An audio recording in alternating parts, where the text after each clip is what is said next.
May 25, 1825. He was drunk, gloriously drunk, more drunker than he'd ever been. Not that he'd made a habit of inebriation, but last night, or more specifically, and especially this morning, was once in a lifetime occasion. After 8 long years, he was free. Lucian Michael Ashford, 6th Viscount Calverton, sauntered along Mount Street, nonchalantly twirling his ebony cane, a smile of unfettered joy curling his lips. He was 29, yet today qualified as the first of his adult life. The first day he could call his life his own. Even better, as of yesterday, he was rich, fabulously, fantastically, legally wealthy. This was not a great deal more he could think of to wish for. If he hadn't been afraid of falling on his face, he would have danced down the deserted street. The moon was out, lighting the pavements, casting deep shadows about them. London lay sleeping, but the capital, even at this hour, was never truly silent. He could hear horses in the distance. He'd left his club in St. James and the company of a group of friends a half hour ago, electing to walk home to better clear his head of the effects elicited by a quantity of the very best brandy. His celebrations had been restrained owing to the simple fact that none of his friends, indeed no one other than his mother and his wily old banker Robert Child, knew anything of his previous state, the dire straits to which he and his family had been brought by his sire to his death 8 years before. The perilous situation from which he'd spent the last 8 years, clawing his way back, and from which yesterday he finally won free. I pity his oldest friend, his cousin Martin Fulbridge, now Dexter, Earl of, wasn't presently in London. Then again, Martin was doubtlessly enjoying himself at his home in the north, wallowing in the benefits accruing to a recently married man. He'd married Amanda Cynster a week ago. Grinning to himself, Luke mentally superiorly shook his head over his cousin's weakness, his surrender to love.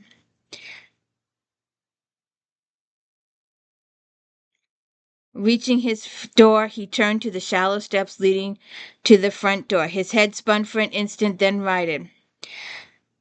They slipped through his fingers twice before he grasped the keys and hauled them forth.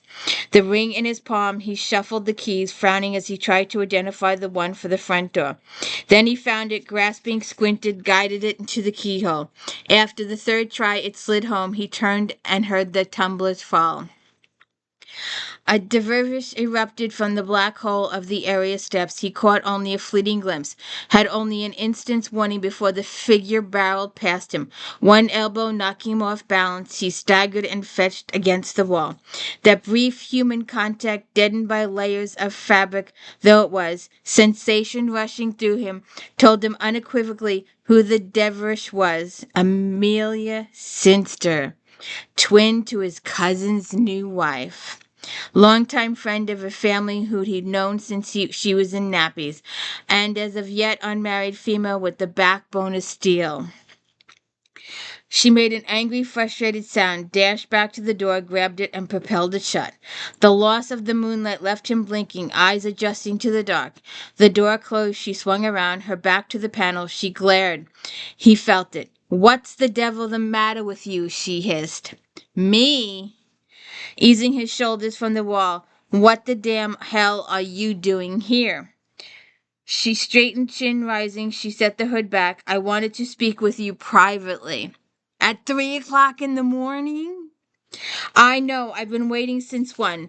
But I wanted to speak with you without anyone else knowing. I can hardly come here during the day and demand to speak with you privately, now can I?"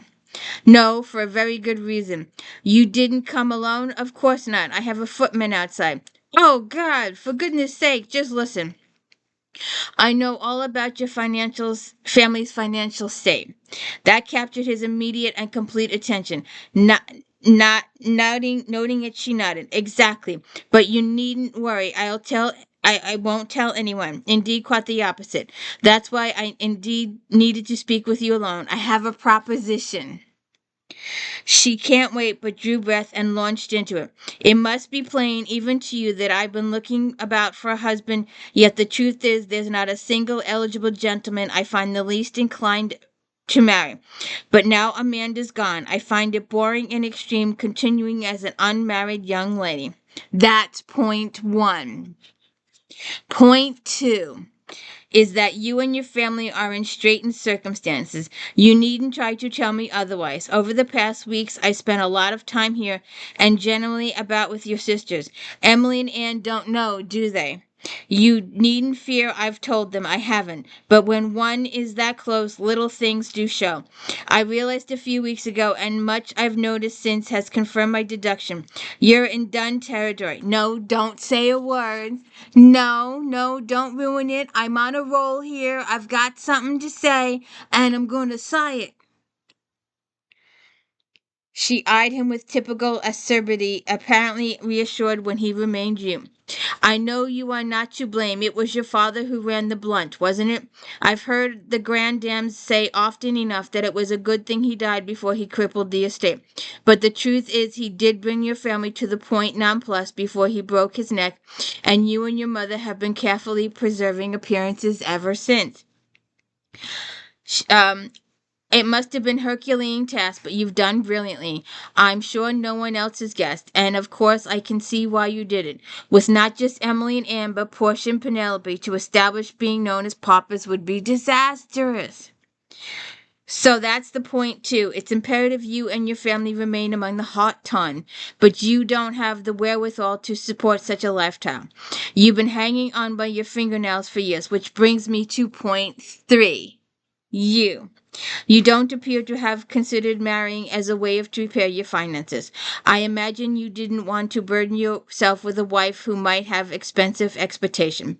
Quite aside from not wanting to burden yourself with a wife and any associated demand, that's point three and the reason I need to speak with you privately. I believe that we, you and me, you and I, could reach a mutual beneficial agreement. My dowry is considerable. She's a Cynster after all. Of course it's considerable. Um, to resuscitate the Ashford family fortunes at least by enough to get by. And you and I have known each other forever. It's not as if we couldn't rub along well enough. And I know your family well, and they know me. And are you suggesting we marry? Yes! It she's just keep rambling on and she doesn't give him a chance to say anything. Plus the fact that he's a little drunk. Um She was offering to be his wife. If the sky had fallen, he couldn't have been more shocked. Not by her suggestion, by his reaction. He wanted to marry her, wanted her as his wife.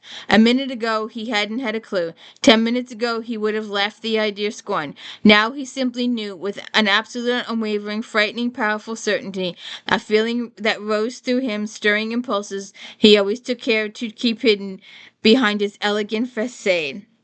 And there's no need to imagine. And she's just talking and talking and going on and going on. For the first time, he let himself see her as a woman he could take, have possessed, to whatever degree he wished. His reaction to the mental image was ruthlessly decisive. She was right about one thing. He'd never wanted a wife, never wanted the emotional ties, the closeness. He did, however, want her. Of that he entertained not the slightest doubt. Any reason to know it will work perfectly well. All we need to do. Well, she's just going on. She's not giving him a chance to say anything. Her eyes narrowed, glittering in the weak light. So, what's your considered opinion? Do you think our marrying is a good idea? Yes, let's get married. Wariness stole in her eyes. He wondered what she'd seen in his face. He reassembled his social mask smile. Marrying you will be entirely my pleasure, he says. Releasing her, he swept a magnificent bow, a mistake only he had the most fleeting inkling before his blizzard went out and he passed out cold on the floor. Luke, you okay? Smack, smack, tap, tap, Luke. Damn, he's drunk. In the instant before her temper took flight, she remembered he'd agreed, perfectly lucidly. He might have been giddy, but he had been incapable indeed until he'd fallen. She had no idea, hadn't been able to tell from his manner or speech. Drunk slurred their words, didn't they? But she knew his voice, his diction. He hadn't sounded the least bit odd. Euphoria, a sense of victory seized her. She'd done it. Staring down at him, she could hardly believe it. But she was here, and so was he. She wasn't dreaming. She'd come to herself and made her proposition, and he'd accepted. She was so happy, but he's sitting there on the floor, passed out cold. What the? His long limbs tangled. His face might look peaceable, but his body. She sat up. If she was going to marry him, then presumably she could ensure he didn't wake with a crooked neck or twisted spine. She considered shifting, even dragging him wasn't an option. He was over 6 feet tall and broad shoulders, and while he was rangy, lean, his bones were typical of men of his background. Then remembered the thud as he hit the floor, assured her she'd never managed to meaningfully move him. With a sigh, she stood, gathered her cloak, and walked into the drawing room. The I can't, bell, pull, the little thing you pull when you want the servants to come, was by the mantelpiece. She tugged it, then returned to the door. Almost closing it, she stood and peeked to see if a servant came.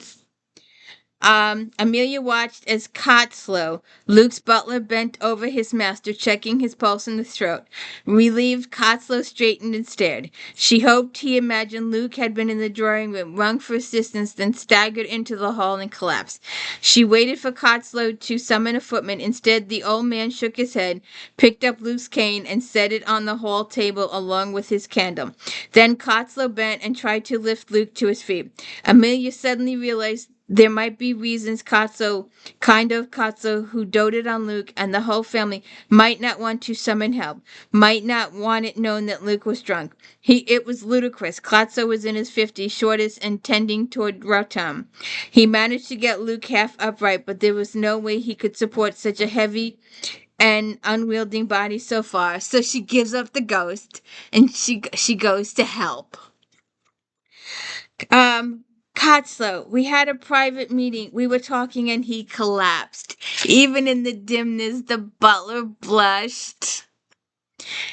I'm afraid he's a touch under the weather, miss. Indeed, he's quite drunk. If I help, do you think we can get him upstairs? His room's on the first floor, isn't it? Just along the top of the stairs, and we can get him that far. So they get him upstairs. Despite all, Amelia felt her lips lift. He was atrociously handsome, the silky locks of his jet black hair feathering his face, his long fingered relaxed by his face, his long body lying boneless in innocent slumber.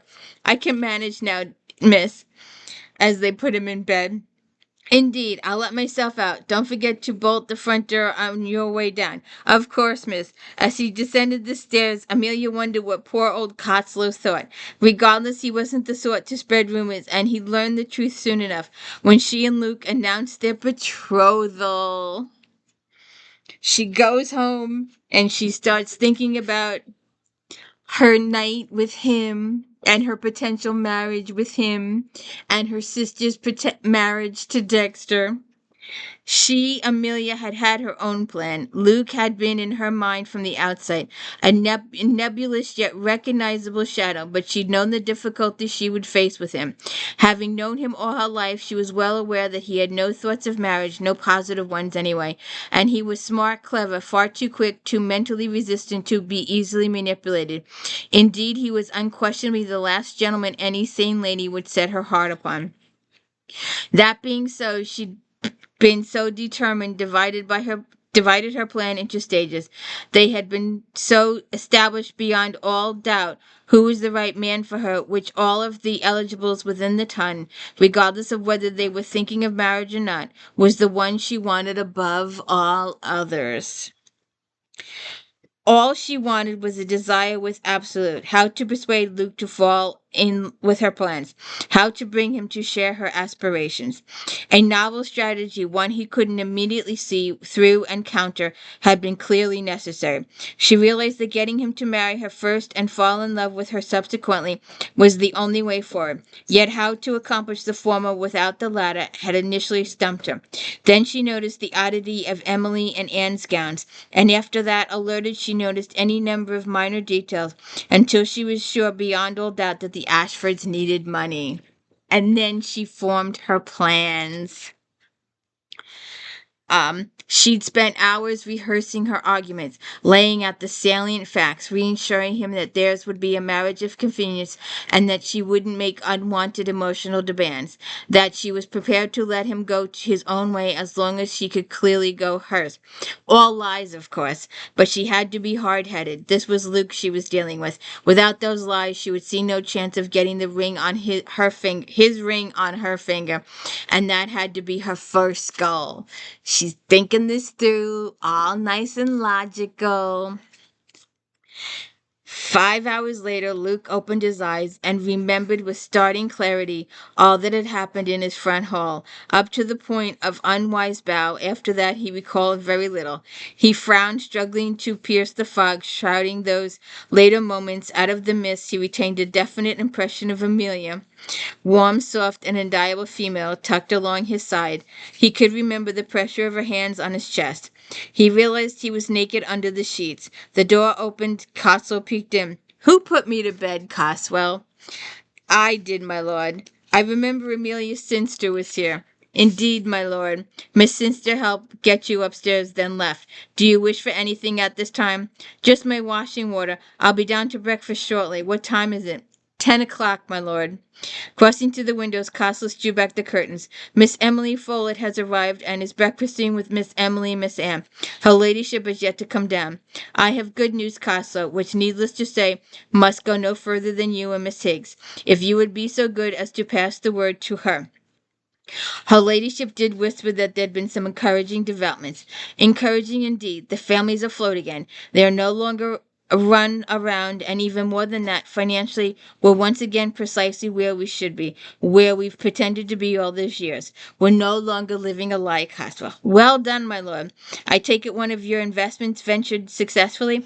Extravagantly successful. Even old child was bowled over by how successful. That was the note I got yesterday evening. I couldn't speak to you then, but I wanted to tell both you and Miss Higgs that I'll make out drafts to both you for all your back wages this morning. Without your unfailing support, we never would have weathered the last 8 years." Cotswell blushed and looked conscious. "My lord, neither Miss Higgs nor I is in any hurry over the money." "No, you've been very patient. It'll give me great pleasure, Cotswell, to at least be able to pay both of you what you deserve." They've stuck with him. They stuck with his family. They cared for his family. They were treated nicely. So they stayed. They had a roof over their heads. They had food. And they had nice people to care for and take care of. Not a lot of servants do have nice people. But these were nice people. They cared for these people. And these people cared for them. Phrased that way, Cotswell could do nothing but blush again an acquaintance. "If you wish both come to the study at 12, I'll have the drafts waiting." "Very good, my lord. I'll inform Mrs. Higgs." Luke nodded and watched as Cotswell retreated, silently closing the door. Sinking into his pillows, he spent a moment thinking grateful and fond thoughts of his butler and his housekeeper who stood unwavering behind the family throughout their time of need. The fifth Viscount Calverton had been dashing debonair ne'er-do-well, whose only contribution to the family had been to marry well and sire 6 children.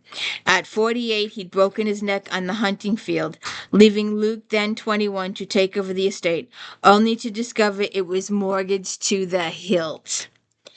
Neither he nor his mother had any idea the family coffers had been ransacked. They'd woken one morning to find themselves not just paupers, but paupers heavily in debt.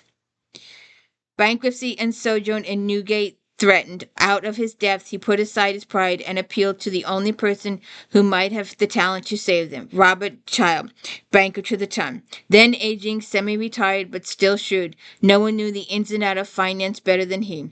Child had heard him out, considered for a day, then agreed to help as he put it, to serve as Luke's financial mentor. He had been relieved and yet surprised, but Child had made it clear he was only agreeing because he viewed prospect of saving the family as a challenge, something to enliven his declining years. He hadn't cared how Child wanted to see things. He was simply grateful. Thus commenced what he could now considered his apprenticeship in the world of finance.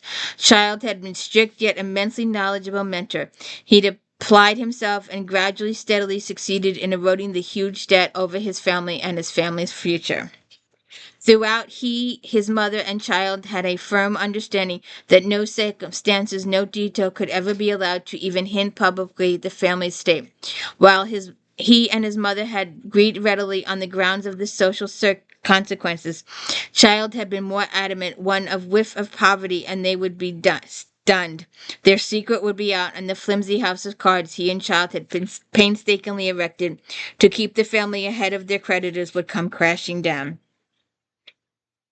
He twisted his lips wryly as his mind scanned the years, all the hours he spent poring over account books and investments in his study, while the imagined he was indulging in operas and cyprins in the company with his peers. He'd come to enjoy the simple act of creating wealth, of understanding money and how it grew, of creating stability in his family. The undertaking had been its own reward. In many ways, yesterday had been the end of an era, the last day of one chapter in his life. But he'd never forget all he learned at Child's feet. He wasn't able to eschew the rules that had governed his behavior for the past 8 years, nor was he likely to desert an arena in which he discovered not only an unexpected expertise, but his own salvation. He had, through all the years, set his family firmly against marriage as a way to fill the coffers. With his mother's support and Child's acquiescence, he reserved that option as a last resort, one he was deeply relieved he'd never had to pursue. Not, as Amelia had supposed, because of the potential expectations of a wealthy wife, but for a far more entrenched, deeply personal reason. Given that his code that had precluded any thoughts of marriage, while he was incapable of adequately supporting a wife, he spared no real thought of the institution.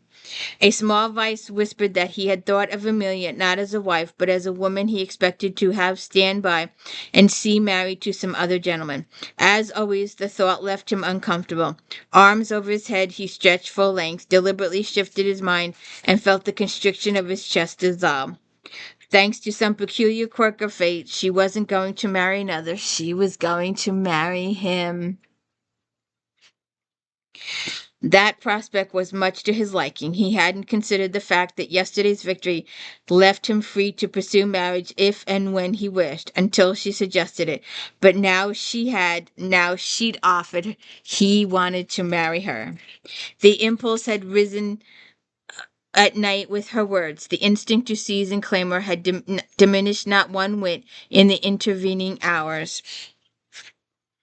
Now, he knew where they stood at the moment. He needed to find a way forward from here, toward their wedding, and had no intention of taking a single step back. When it came to her, his instincts were unequivocal in their refusal to lemonade.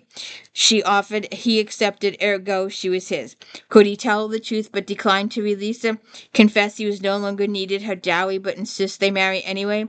She wouldn't accept that, no matter how insistent he was, how hard he argued, no matter what he said. She'd feel he had only been kind, sparing her the pain of rejection. The only way he might convince her he wasn't being kind was to admit and explain he desired to have her his wife. Once again his mind seized. He couldn't even explain that desire to himself, did not understand whence its power sprang. The idea of admitting to the type of desire that of itself impelled a man to marriage, in words to her, the object of said desire, evoked a resistance every bit as rock solid as his intention to wed her. The fact that the others of his kind ultimately succumbed had done so. Most recently, Martin floated through his mind. He ignored it. He had never been inclined to let emotions or desires rule him. If anything, the last 8 years had forced him to master them even more vigilantly. No woman was capable of overriding his will. No woman would ever control him.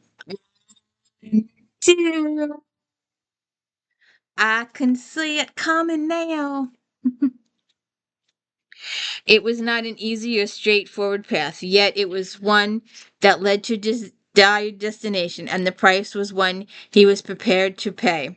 He hesitated only long enough to run last mental assessment. He saw nothing to deter him. Knowing Amelia, he had no time to lose. If he wanted to retain control of their interaction, he needed to act immediately.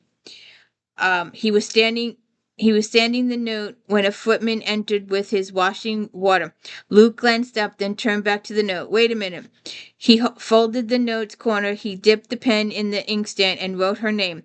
Deliver this to 12 Upper Brook Street. So,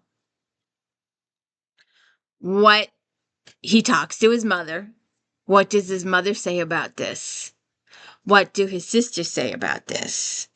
What does Amanda find out about this? What does her Amelia's parents think of all this? What do Devil, Vane, Scandal, Lucifer, Gabriel think about this? What happens? Also, they when they do the marriage contract, uh, per his he talks over with Devil and Arthur. I believe Arthur's her father.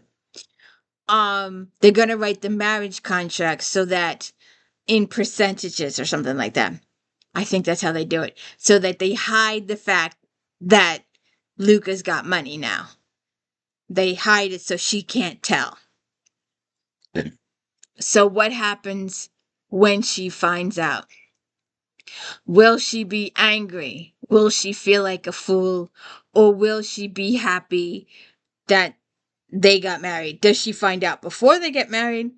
Or does she find out after they get married? That's all in here. And this is the last of the Cynster. We will go on to the Bastion Club next. And we will go back in time and then move forward in time. So we've been through book 9. And book 8, her sister's book. And no special editing here. Chillingworth's book.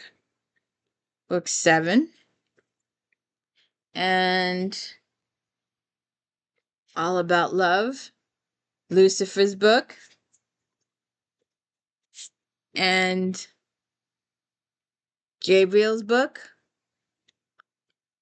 A Secret Love. And A Rogue's Proposal. Damon's book. Scandal's Bride. Richard's book. Well, actually, we should do this first. A Rake's Vow. Vane's book. And we started it all with Devil's Bride. And then this is his parents' book. And now that my Leaning Tower of Pisa has fallen over, we will start the Bastion Club next week. The Lady Chosen is book 1. And A Gentleman's Honor is book 2. And see what else. A Lady of His Own is book 3. And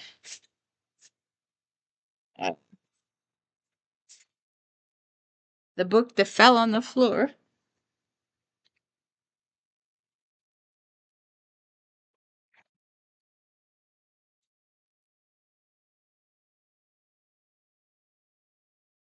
Oops. I forgot.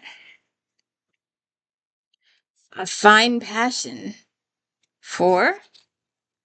And To Distinction. 5. And Beyond Seduction. 6. Edge of Desire. 7. Mastered by Love. We will go on for there. If you could please hit the like and subscribe, I'd appreciate it. And have a good day.